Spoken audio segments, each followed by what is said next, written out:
Okay, so just because we're large and we charge a higher fee doesn't mean our standards drop. If anything, I think our standards rise because if we don't provide a good service and keep a high standard, then they'll leave. Thank you for tuning into the show, whether you are watching this on martialartsmedia.com or on YouTube or listening while on the move on iTunes, Spotify, or Stitcher. This is the Martial Arts Media Business Podcast. My name is George Fourie, and on this show we interview top martial arts school owners, share success stories, share martial arts stories from great martial arts experts, and then we talk about lead generation and marketing strategies in between. So a quick heads up before we jump into the show. I just wanted to make sure that you are already part of our Martial Arts Media business community. It is our free Facebook group where we hang out every day. We talk about lead generation, marketing, and all things martial arts. You can jump in by either clicking a link close to this video or go to martialartsmedia.group. So not martialartsmedia.com, just martialartsmedia.group. That'll take you there. That's the best place for you to go after the show. We are in there every day, and there's a bunch of free resources that we have already uploaded into the group. Things about how to attract the right students, how to increase your sign-up base, how to retain more members, etc. So jump into the show. I will catch you in the group once the show is done. Enjoy. I'll speak to you soon. G'day, this is George Fourie, and welcome to another Martial Arts Media Business Podcast. I have today with me Robbie Castellano, who's actually a returning guest. We won't get into the details why. He'll probably be a returning guest again, but this is the first actual official podcast we're doing together. So welcome to the show, Robbie. Thanks, George. Glad to be here. Awesome. So just as a bit of an introduction, so Robbie's based in Sydney. They run IMC Australia, and also looking at the website now, I'm seeing number 1 rated martial arts centre in Australia as rated by ISCA. So yeah, we're going to have a bit of a chat and hear what Robbie's up to. So welcome to the show, Robbie. Thank you, George. Cool. So just give us a couple of minutes intro, just your background, what you've got going on, etc. Yeah, so basically started as a kid, went to a local karate school, which is in Western Sydney. Started at the age of 4 or 5, trained up until I was a teenager, and then started working part-time for my instructor, teaching. Always loved teaching, so it was always good to teach the kids and then eventually teaching adults. And then got to my 20s and decided that I wanted to go see the world. So I went traveling around the world for about 7 years, but I still came back home every now and then, teach a little bit, travel again, before eventually settling and managing the school for my instructor, and then eventually buying it out 100%. Excellent. So in the travels, were you actually instructing as well? Nah, not really. I was always training, like I was in Thailand and Belarus, and England, and Colombia. I eventually stayed in Colombia for a few years, where I eventually met my wife. But it was always just training. It's hard to teach in a different language. So. Gotcha. I've always wondered if that's an opportunity, for young kids, if they are, learning martial arts and they can instruct, if there's the opportunity for them to actually travel abroad and, just plug into different schools and instruct for a while. Yeah. I'm sure there would be, but I didn't do it. No. Okay, so from teaching to owning the school, how did that journey evolve? Yeah, so basically I was in Thailand doing a bit of training with my wife, and my instructor he actually gave me a call saying he's had a few problems with his current manager, and basically asked me if I want to take the reins and manage the school for him. And so I did. I got on the first plane back and started managing the school. We sat down, had a chat, worked out a 5-year plan. So I would manage it for the 5 years, and then eventually buying it out, which I now own. Yeah. So when we took over, it was up to about 135 students when I managed it, and we built it up to about the 500 mark now. So it's going well. Gotcha. So how do you feel that helped, as in having that 5-year plan and having a good structure and sort of knowing, all right, this is this is where you're going, and I guess maybe easier to make the purchase as well, sort of leading. Yeah, well, that's it. I'm pretty fortunate that I had an instructor, Paul Zadro, as a good mentor. I mean, he already did all the hard work of going to the conferences overseas and learning the do's and don'ts. So we basically sat down, and it was like an apprenticeship. The 5-year plan was to learn the ropes, how to run the floor, run the business side, and to help me eventually to buy it out. So without that 5-year plan, I probably wouldn't have been able to do it. So we've designed that now in our whole IMC organisation for the rest of the generation to come through and do the same thing. Okay, fantastic. So how does that look then? If so you've got this sort of 5-year structure where you know how to groom and educate and train people to take over a location. Yep. How does that look? Are you looking for that within instructors who can take that role, or are you looking at that as more sort of an expansion type? Yeah, look, a bit of both. I mean, we've got our leadership program, and those youngsters that want to come through and eventually open up their own school, we tell them this is what you have to do. You know what I mean? They've got to go through all the reins, junior instructor, and then floor manager, program director, and then a school manager. And then the system is to buy it out if they want. And we pay our managers fairly highly. So if they're happy to just keep their wage, then that's fine. If they want to go bigger and more responsibility, we've got a plan to buy it out as well, for them to buy it out. Gotcha. And how many instructors have taken up that role, taken that path? At the moment, myself has done it. We've got another instructor, Mitchell, who runs the IMC Wetherill Park School. He's doing it at the moment. He's on his 5-year journey, and we're about to open up another school in the Western Sydney, a young girl, and she's going to start the 5-year journey as well. On the 5-year mark, so does that take 100% ownership, or do you still sort of run under a type of franchise model? Or yeah, look, the deal that I had was I would take over 100%. Okay, it was always the plan. My instructor always wanted that for me. I've been with him since he's a kid, so he helped me out, and which I would want the same for my juniors that have been with me forever too. So yeah, it was to buy it out 100%. We're still under the IMC organisation, but our schools are separately owned. Gotcha. Okay, so when it comes to so you have you mentioned how many locations again? You've got. We now have 4. Got 4 locations. 4 locations, all Sydney based. All Sydney based, yeah. All Sydney based. Okay, so when it comes to things like marketing and the bigger picture, how do you guys go about that? Is that a team effort, or do you still operate individually? Yeah, definitely. Look, we're big on our organisation with team effort. I mean, they're individually owned, but we all work together. So every Monday we'll come in, do a team meeting, and we all throw out all our different ideas, marketing strategies, statistics, everything. And I think it works in our favour because we've got a lot more heads together, create different ideas, and to grow our schools all together. And we swap and change instructors sometimes too. Now I'll send one of my junior instructors over to a different school for a week so they can pick up some new staff and vice versa. Yeah, that's super powerful. So you almost have this whole mastermind group within your own organisation, and everybody can come from different angles and different perspectives. That's right. Yeah, 100%. Yeah, 100%. So how do you then take those, let's say, if we had to walk through it, you guys have your Monday meeting, somebody comes up with an idea, then what's sort of the process of rolling it out within the schools? Would you trial something first at one school, or would you just roll it out and run with it and assess the results after? Yeah. So look, every Monday we'll come through statistics. That's usually the first thing on the agenda, where we've lost, where we've gained, and then we'll do our marketing for the month, what we're doing, and then we always close the meeting with an idea. If someone's got an idea, we'll tell that person to try it in their school, see how it goes, and if it's successful, then we'll try it in the other schools. If it fails, then the other schools don't do it, obviously.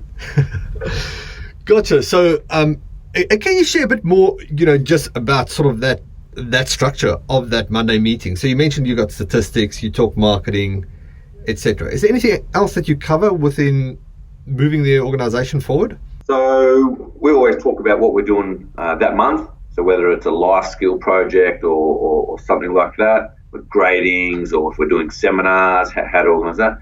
But pretty basic standard meeting. Okay, nothing too drastic, but it works, and everyone turns up, and everyone is on the same page, and that's important. If one ball drops, then the rest will crumble in again. So it's important to keep it all together. Gotcha.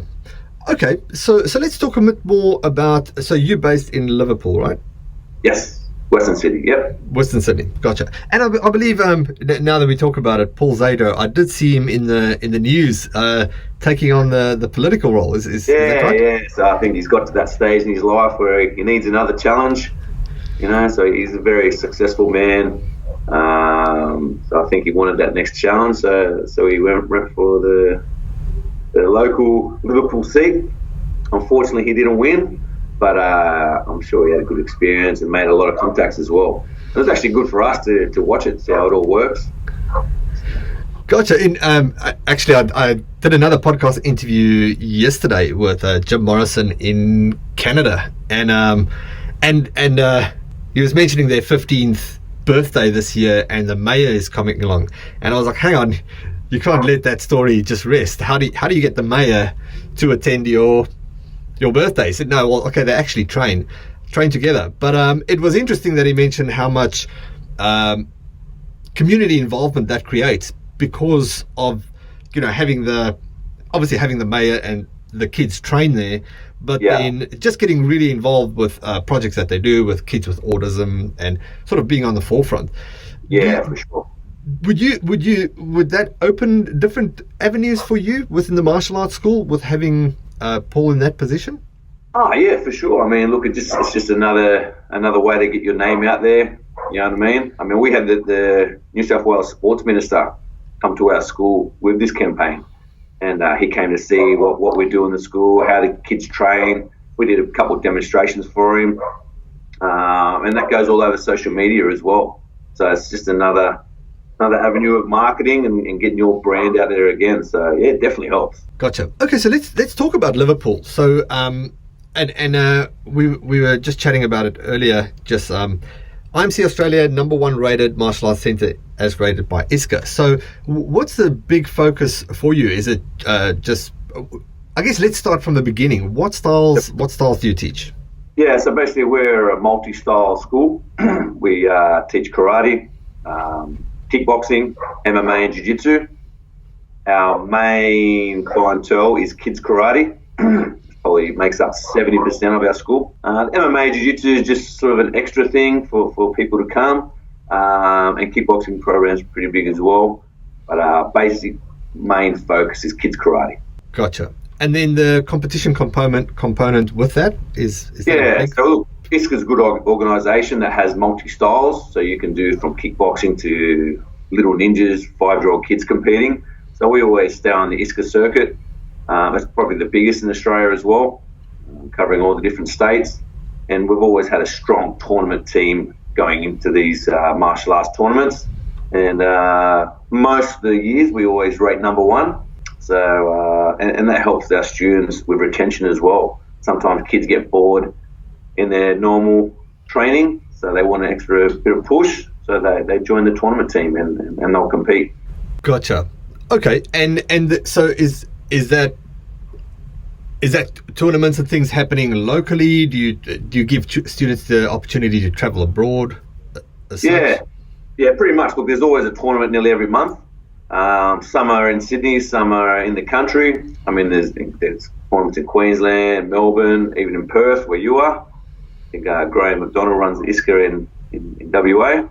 And then every couple of years we take a team over to the US Open, compete over there.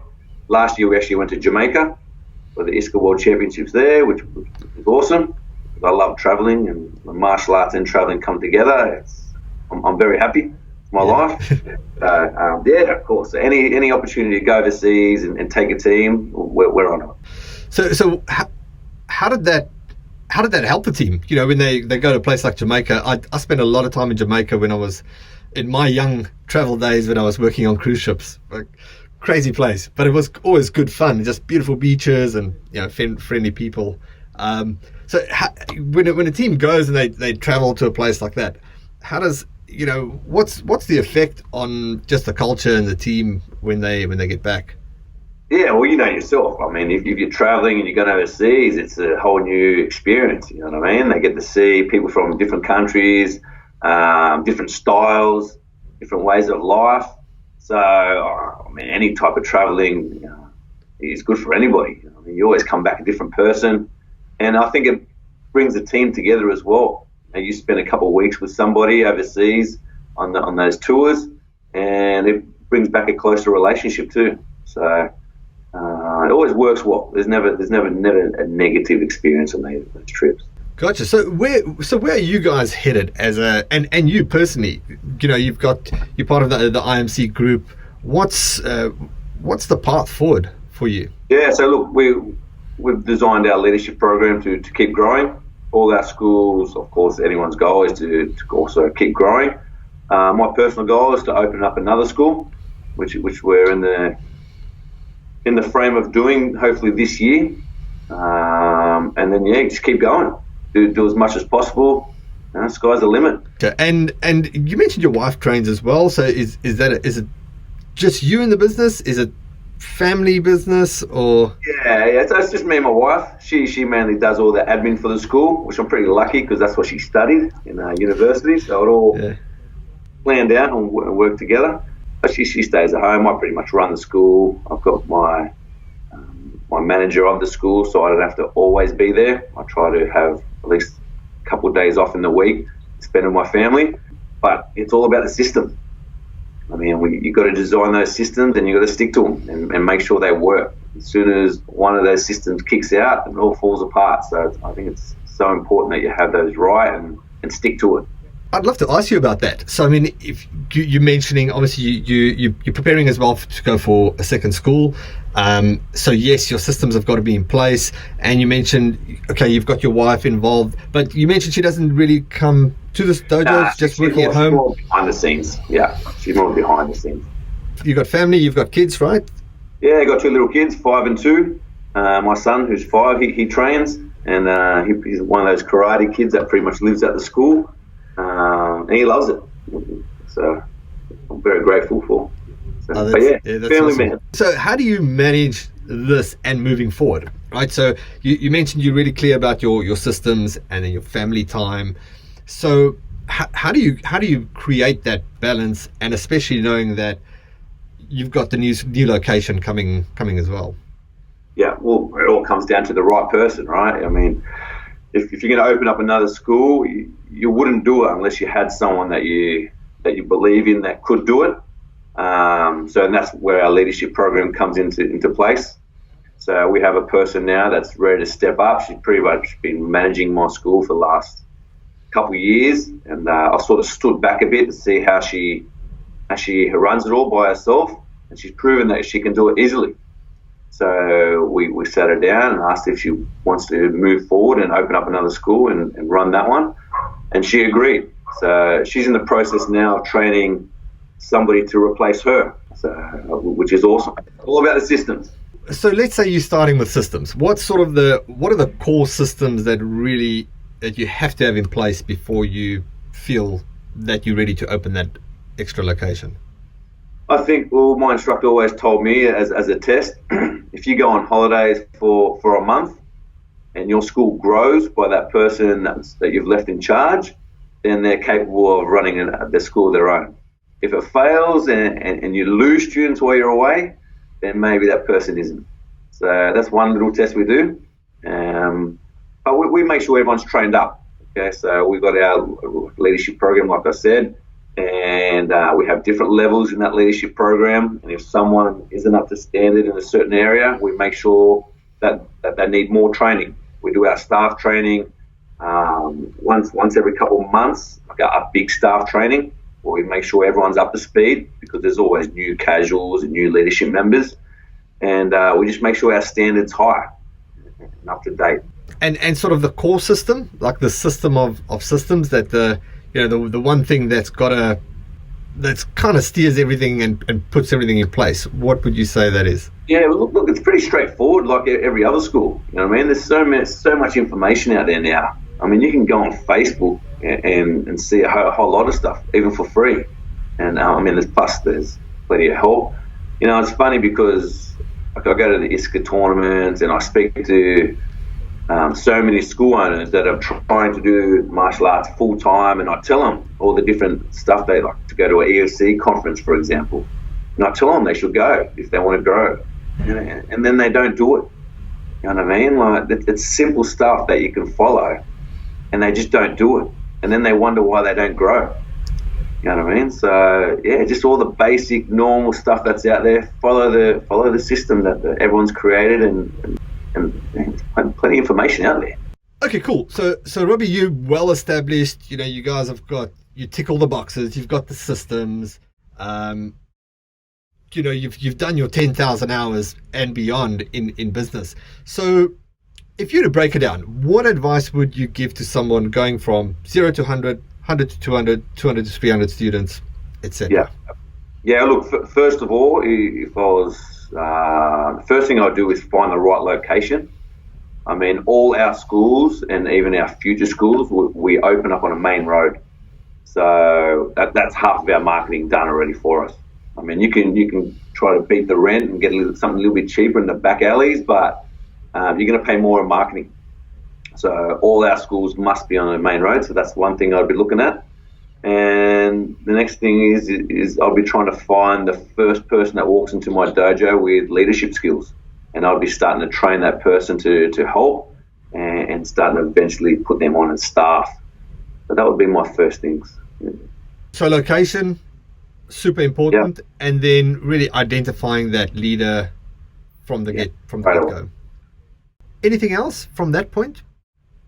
From there, if I started to grow my school, the next thing I would 100% put in would be a leadership program, whether it's kids or teenagers, because that's going to be your core of your school. They're going to pretty much run your school for you, while you can concentrate on other things to grow. So that I'll 100% be all for leadership program straight away. That's gold right there. Good location, half your marketing's done. Find your right leader and start focusing on the team building that team. Yeah, start building that team straight away. Yep. Anything else you would add to that? I mean, from there, the school would grow because you would have trained your staff to how you want it, follow the systems. I'll probably sign up with, if I didn't have an organisation like I do, I'd probably sign up with, I mean, there's plenty of companies out there that help you. I kind of like to stick with the Aussie groups. I'd be signing up for that straight away as well, because that's going to help you grow your school.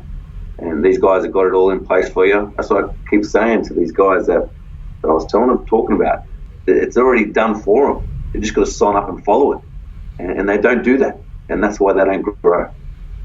So if you're serious about growing your school, find a good mentor that's done it before and follow the system. It's not rocket science. Do the work, right? Do the work.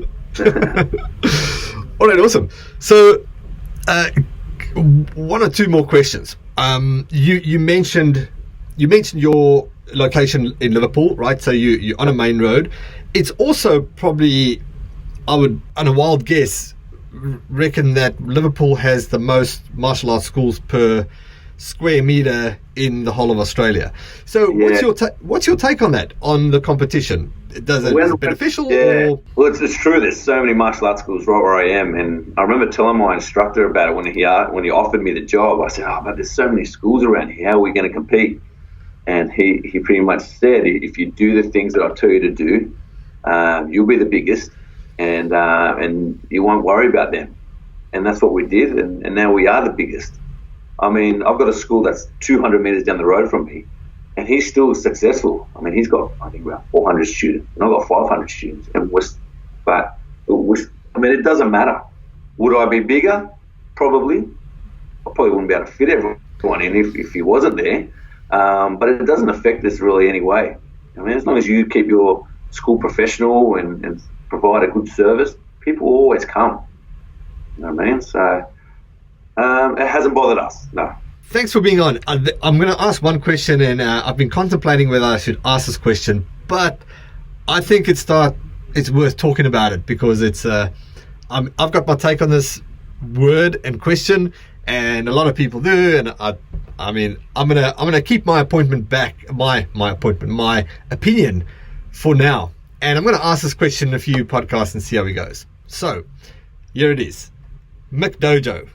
The word McDojo. What does that mean to you? What is a McDojo? What even is a McDojo? I mean, I've heard the concept before. People say if you're big and you're charging high fees that you're a McDojo. I reckon it's all crap, to be honest. Okay, because I mean our standard hasn't dropped, and I challenge anyone who hasn't got a big school or has a smaller school and think that their standard is higher, then bring that student in, okay, and see if they can keep up with some of our students. I bet you they can't. Okay, so just because we're large and we charge a high fee doesn't mean our standards drop. If anything, I think our standards rise because if we don't provide a good service and keep a high standard, then they'll leave. And they can go down the road to the $10 a week school. That's fine. So I think it's a load of crap, to be honest. Love it. Well, awesome. Robbie, it's been great having you on. Where can people go to connect with you or find more about you? Yeah, well, you can see our website, www.prestonskarate.com.au, or you can add me on Facebook at Robbie Castellano. Okay, you should find me. I'm friends with all the high-profile martial arts in the country. So yeah, add me. I'll be happy to help you if you have any questions. Fantastic. Thanks a lot, Robbie. Thanks, George. Really appreciate it, mate. You're a legend. And it's awesome what you're doing too. I love it. Awesome. Cheers. Thanks again for tuning in. Was it helpful? Did you get something of good value for your martial arts business? Then please do me a favor and let us know. Leave us a comment wherever you watched or listened to this, or just head over to iTunes and just leave us an awesome review. That way we'll know that we are on the right track, and we'll keep bringing you great shows with great interviews, sharing great strategies and tips. So if you haven't yet, now's a good time to head over to our group, martialartsmedia.group. That's the Martial Arts Media Business Community. I'll see you in the group, and I will see you on the next show.